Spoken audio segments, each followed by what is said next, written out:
Morning, good morning, Onya. Happy Friday morning mga kabarkada. This is July 17, 2026. Ha mga birthday ka, happy birthday.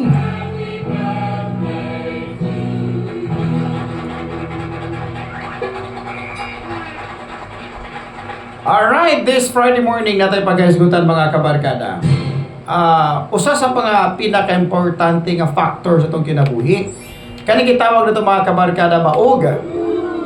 Knowing your own self-worth. Sa Bisaya, pampinulungan mga kabarkada, sa imuhang pagkahibalo, sa kaunsa ka kabilinhon, sa imong kaugalingon. Na mga tao manggod nga kuan. By the way, welcome sa itong Real Talk no, nining Friday sa Kabuntagon, July 17, 2026.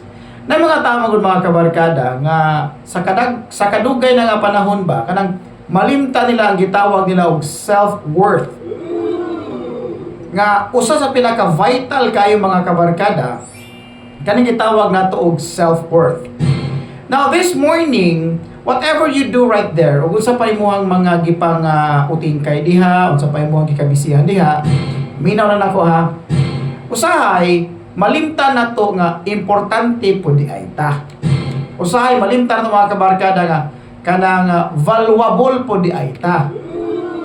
Usahay malimta to mga kabarkada, uy naadi ko'y bili di ay. Or naadi ko'y factor di or mumatter po di ay ko. Malimtan ta na, kibaw mo nga no?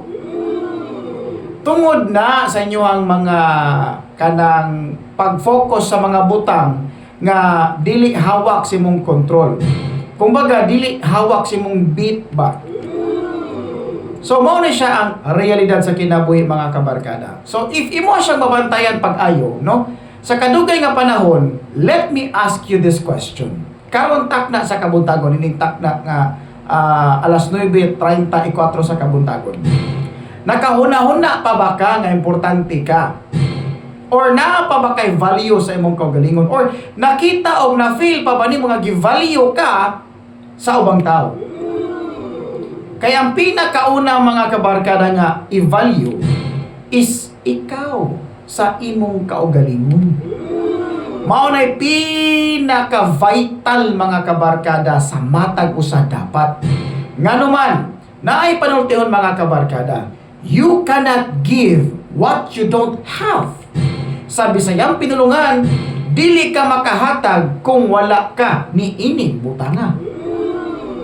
Mao ba? Simple ra jud kayo. Now this morning, kabantay mo, naay mga tao nga dili ka maumotratar og isig ka tao. Nga kana bang feeling nila nga superior na kayo sila? Dili sila kamao motratar og ilang isig ka tao. Ngano man na? It is because the moment nga di sila kamao motratar sa ilang isig ka tao, the way nga pagkatao ang usa ka tao, it means wala sila ni anang butanga. So dili sila makahatag sa ingon ana nga treatment, no? So don't expect na lang. Kay lain-lain man tag kanang upbringing. Another example, dili ka makakita sa tao nga manggihatagon kung mismo sayang kaugalingon dili siya manggihatagon. Simple as that. Another example, dili ka makakita sa tao nga adunay respeto sa iyang isig ka tao kung siyahang kaugalingon gani mismo wala siya'y respeto. Mao na siya mga kabarkada. In other words, you cannot give what you don't have. Diba? So, if nasabtan sa katao mga kabarkada ang kinigitawag og self-value or self-worth, ang mga butang nga gusto nimong ipapatik ngadto sa ubang tao, yan no ra gyud kay nimo kay you used to it. Dili ka maka-expect sa tao nga maayo gawi kung mismo sa iyang kaugalingon nga natural nga pagkasiya dili maayo iyang gawi. Mao na siya ang realidad sa kinabuhi. Unya, dili ka maka-expect sa tao nga manggihatagon kung wala siyang kaugalingon nga manggihatagon jud siya. Pero flip side on it, kung na-use sa tao nga manggihatagon siya, unya naa sa iyang karakter jud, naa siyang personalidad, una sa tanan sa iyahang kaugalingon manggihatagon siya sa iyahang kaugalingon, meaning manggihatagon pud na sa uban. Ana ra na mga kabarkada, kung tinuod siya sa iyahang kaugalingon, tinuod pud siya ngadto sa uban. Kung kamao siya mo respeto sa iyang kaugalingon, makamao po na mo respeto sa uban. Ana na mga kabarkada, kung gipangga niya iyang kaugalingon, mapangga po niya ang uban. Because he or she possess something sa iyang kaugalingon nga gitagaan niya value nga pwede niyang ikahatag ngadto sa ubang tao. Lisod po kayo this morning. Si Mr. Pedro, Mr. So-and-so. Ato lang i-example si Mr. So-and-so. Si Mr. So-and-so, this morning, ipangayuan ni mo 1,000 pesos. Wa man siya 1,000. Natural, di gid siya makahatag. Pero si Mr. Pedro, ipangayuan ni mo 1,000, naa siya 1,000, natural, na gid siya ikahatag. Maora po na sa kinabuhi mga kabarkada. Nga dili nimo ikahatag o unsay wala nimo. Mo na reality.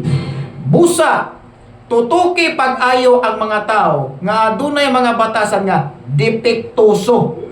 Meaning, kung naay depekto ang ilang batasan, wala siya anang batasan nga imong gitan-aw o gi-expect nga magproteher or mo execute sa ingon ana nga batasan. Para dili ka ma-frustrate, don't expect na lang.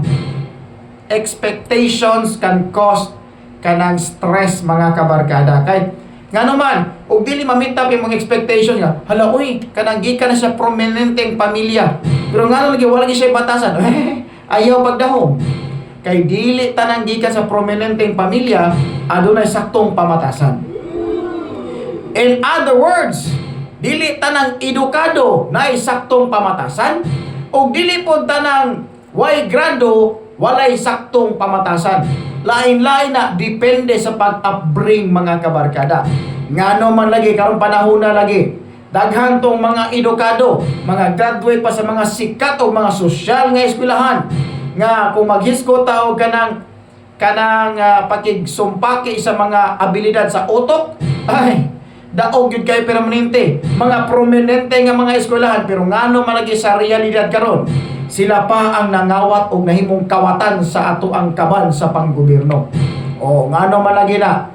In short, dili di ay ang pagkaedukado ang maoy kanang panaminan o reflection sa tinuod nga tao nga kana sa tawhana tarong. Kadaghang mga way grado diha nga matawag na tong tarong. Tarong mo tratar og tao, tarong mo respeto og tao, ay lang hinabti. Ana ra na mga kabarkada. Unya, mao gyud na siya nga atong huna-hunaon pag-ayo. Mao gyud na siya atong huna-hunaon pag-ayo. Hatagan ta mo another example. This morning, negosyante ka. Sa imong pagka-negosyante, naay gustong mangutang nimo, no? Naamo gyud di kinakalikaya gyud mga tindahan nga sari-sari store nga ginagmay. O naman na mga na. For example, kanang ato na lang ibutang si Madam A. Madam A, pwede ko mangutang nimo og sardinas? Unsa nga sardinas man? Halang o dili halang? Pagtanaw nimo gusto sa mangutang, halang akong gusto. Unya pagtanaw nimo sa imong stock sa imong mga sardinas, wala man kay halang nga sardinas. Makapautang di kag sardinas nga halang kung wala kay sardinas nga halang. Dili jud. Maura po na sa kinabuhi na to mga kabarkada. Dili nimo mahatag o dili nimo ikahatag ang mga butang kung wala ka niining mga butana. Maura po na. Kung dili ka kamaong mahigugma sa imong kaugalingon, therefore, dili po ka kamaong muhigugma sa ubang tao. Ana ra po na. Kung selfish kay ka sa imong kaugalingon, nga gusto nimo ikaw ra permanente ang sikat, ikaw ra permanente ang kanang banggiitan, ikaw ra permanente ang maayong tao, ikaw ra permanente ang kanang makita sa kadaghanan, in short, self-centered ka nga pagkatao. Therefore, mga kabarkada, maupod na ang imong treatment ngadto sa ubang tao. Maunang naay mga tao nga into relationship na himo silang toxic ngadto silang karelasyon. It's because wala man sila nagpossess og mga butang nga angay tawagon sa usa ka relationship. Maghisgot tag relationship ganing mga kabarkada. Before ka maingnan nga, oy, we are related to each other, in between sa inyuhang pagkatao na ay nagpatunga nga relasyon ninyo. Sama na lang sa inahanog anak na ay nagpatunga nga relasyon, unsa man, imo siyang anak. Unsa pa, imo siyang inahan. In between sa managsuon na ay relasyon sa tunga-tunga, yes, runs by the blood, ako siyang igsuon. Ana na mga kabarkada. So therefore, hisgutan na to ang relationship. Dili ka basta-basta makasulti og mga maayong butang ug mga bati nga butang ngadto sa katawo kung amoy relasyon. Oh, so meaning naamoy relationship. So nakay access gamay sa iyang kinabuhi. Depende na sa kung unsa gidak-on ang access nga ihatag niya nimo sa iyang kinabuhi. Oh, ana ra pud na. Pero tutuki ang tao, ha? Tutuki ang tao nga way respeto, hilas kay manabi, murag nakapanag-iyang tao manabi, murag kinsang datua, kuyaw kay mangistorya, tan-awan ang tawhana. Diha pa lang sa linya sa iyang mga baba nga imong madunggan, kuan asay respeto sa iyang kaugalingon. Mao na ang realidad. Busa. Ayaw pag-expect nga kanang tawhana makamao mo respeto ngadto sa ubang tao. Another example, kani. Kana mga chismoso. Agay.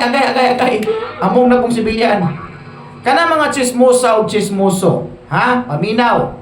Naama na sila'y abilidad nga manglibak og laing tao. Ha? Naagi na sa ilang dugo, naagi na silang bakbak. Busa, kung ikaw iyang higala, ikaw iyang amigo or amiga, unya, kamong duhan ng libak, ayaw pag-expect nga kung wala siya sa mga tubangan, ayaw pag-expect nga di ka niya libakon. Kay nature na niya nga manglibak. Busa, sa circle of chismosa, sa circle of chismoso, sa circle nila, dili gina pwede mo absent ang usa ka chismoso o usa ka chismosa. Nganuman, kay ang usa ka chismosa o chismoso, kay bao gina sila mga kabarkada, nga kung naay usa nilang absent, katong ni absent mao isawsawan sa istorya. Realidad na. Mao na ang realidad sa ato ang kinabuhi. Mao na kanang mga chismosa magkuyog-kuyog gina permanente. Kay hadlok man nga sila na po'y libakon. See? Sa ilang kagalingon gani nga nature, hadlok man gani sila. How much more ngadto sa ilang ubang tao nga ilang gipanglibak. Mao na siya ang realidad sa kinabuhi. Balikon ako, dili ka makahatag og mga butang kung wala ka nagpossess anang butanga. Example, sa mga ginikanan, ingon ani. Mangayo imong anak og cellphone. Kay musod na siya og high school. Ha? Musod na siya og high school. Unsaon man nimo pagpalit og cellphone nga wala man gani kay eksaktong kwarta nga ikapalit og cellphone. So mao na mangutang na lang ang ginikanan para lang naay ikapalit og cellphone. Diba? So therefore, dili ka makaposes o dili ka makapalit og mga butang nga gikinahanglan sa imong anak kung wala kay kwarta. Kung sa pagpangita kwarta, pwedeng mamrinda, pwedeng mamaligya og mga kabtangan o kahayupan, or pwedeng mangutang. Para lang makuha ang kwarta, haron makapalit og cellphone nga gikinahanglan sa imong anak nga estudyante. Ana na sa kinabuhi mga kabarkada. So therefore, kung dili ka malipayon sa imong kinabuhi, ayaw pag-expect nga kung makasugat kag tao sa umabot nga panahon, magmalipayon ka. Kay ikaw na gani mismo sa imong kaugalingon, dili na gani ka malipayon, how much more sa tao sa umabot sa imong kinabuhi. Na magpuno-puno lang ka sa iyang ka-stress mga kabarkada, kay labaw mapud ka di malipayon. Imagine, ang tao nga dili malipayon sa iyang kinabuhi, makasugat po og tao nga dili malipayon sa iyang kinabuhi, unsay resulta? Do you think na happy ending? Or usa ka buwan na mo in a relationship, yung sunod buwan magkabaranggayan na mo, magkasuhanay na mo. Kailan lain man mo og kikinahanglan. Di ba? Therefore, naay nisod nga maayong solusyon. Ang tanan falls down ra jud sa gitawag nato og gugma. Kung ang tao kamaong mahigugma sa iyang kaugalingon, walay rason nga di po niya ikahatag ang iyang gugma ngadto sa ubang tao. Mauni ang realidad sa kinabuhi. Kung ang tao naa sa iyang kasing-kasing na jud, built-in na ba ang pagka-maayong tao, ang pagka-manggihatagon, ang pagka-marespeto, walay rason mga kabarkada nga kanang tawhana dili magustuhan sa ubang tao kay built-in naman sa iya ang iyang pagka-manggihatagon, ang iyang pagka-respeto ngadto sa ubang tao ug labaw sa tanan ang paghigugma niya sa iyang kaugalingon nga iyang ikahatag pod ngadto sa ubang tao. Mao bitaw na mga kabarkada, tinuod yun ang panultihon nga tamis kaayo ang tao nga higugmaon kung una sa tanan kamao siyang mahigugma sa iyang kaugalingon. Kay gitagaan man nag-value ang iyang kaugalingon. The moment nga makakita kag tao ngayon ana, ay sunggabi na yun. Panguyabi na yun para makita o masabtan nimo nga ang tinuod ay nga gugma dili kinahanglang pangayoon kundi kinahanglan ra gyud kining kusang loob. Ana ra na diha mga kabarkada, no? Ang pinaka-example kaniha, girls and boys, paminaw mo. Kung gusto mo usa ka tawo nga kanang makita nimo ba nga mo respeto nimo, girls, tag-awa tong lalaki nga kamaong mo respeto sa iyahang ginikanan o sa iyahang mga apuhan. Dili po nang kanang papasboy, mamasboy, dili po na. Kanang kamo lang mo respeto mo pangga sa ginikanan. Depende sa ginikanan. Kanang mo mga ginikanan dili angay panggaon. Kay grabe kayo kasalbahis pod. Oh, na mga ginikanan yang anapon nga dili po angay respetuhon. Unya mga kabarkada, naapoy mga tao nga nagposes ni aning butanga ang gitawag na to gugma nga di ka kabantay tungod kay judgment ka diretso by its own cover. Tanaw ni mo nga, oy, lahi man yung tawhana mo, dili man yung makahigugman ako, wala man yung klaro yung tawhana ni. Don't judge the book by its own cover. Ablihi usa ang tao, basaha usa siya. Ayahan mo makita mga kabarkada. Ika nga sa kasabihan, ang tao nga niagi nagdaghang mga kalisdanan sa kinabuhi, daghang kapakyasan sa kinabuhi is ang tao nga ligdong panggaon. Kay nakasabot man siya kung saan kasakitan. Mao na ang inig-abot sa taknang panahon, di mo mag-away. Kaya nga naman, na-overcome naman na niya mga butanga. So that's the reality in kinabuhi. Balik ko na kung mga kabarkada. Learn to understand and to know your own value para kani nga value sa imong kaugalingon, imong mapatik og ma-share nimo ngadto sa ubang tao. To the point mga kabarkada nga mahimo kang blessings ngadto sa ubang tao. Pili lang, duha gyud nakabutang. Gitratar ka sa imong isigataw tungod kay dili sa imuhang pagkamaayong tao kundi tungod kay nara sila ituyo sa imuha. Or gitratar kag maayo sa imong isigataw kay nakaibaw nga bang tao nga maayo ka. Pili lang ana kay ang tao kung dili ka maayo gawi unya naay tuyo nimo, ay daygon gyud ka. Gikan sa imong tiil hangtod sa imong ulo, daygon gyud ka anang tawhana. The moment nga makuha na niya ang iyang gusto makuha sa imuha, kana iyang mga pagdaig, mubali na, mahimo nagpagpanaot sa amang pagkapanon kay human naman, nakuha naman niya ang iyang gusto makuha gikan nimo. Pero ang tao nga maayo kaayo gawi, bisan pa magkinsa iyang manaa sa katubangan, magpabilin siya maayong gawi. Either dautan ka man or maayo ka man, magpabilin sa iyang maayong gawi kay mao man iyang nature sa iyahang kaugalingon. Nakasabot man siya sa iyang self-value. Alright? So this morning, let me ask you this question. Ikaw, nga naminaw karon, ug ikaw nga naglantaw or mulantaw nini ako ang video, nasabtan ba nimo imong self-worth or self-value? Kay base kung lalo nasabtan nimong self-value ba nga hangtod karon gipangita gyapon nimo sa ubang tao nga ma-feel nimo nga gi-value kanila, you are wrong. First, ikaw mismo ang dapat makakita og unsa ka ka-valuable sa imong kaugalingon ug dili gikan sa bakba ug mata sa laing tao. Timan-i ginapagayo. First, appreciate your own existence before ka ma-appreciate sa ubang tao. Kaya kung di mo kayang i-appreciate imong kaugalingon, don't expect nga na tao nga mo-appreciate nimo. Mark my word mga kabarkada. Alright? God bless. Happy Friday morning, July 17, 2026. Sa Jericho here, mayong buntag.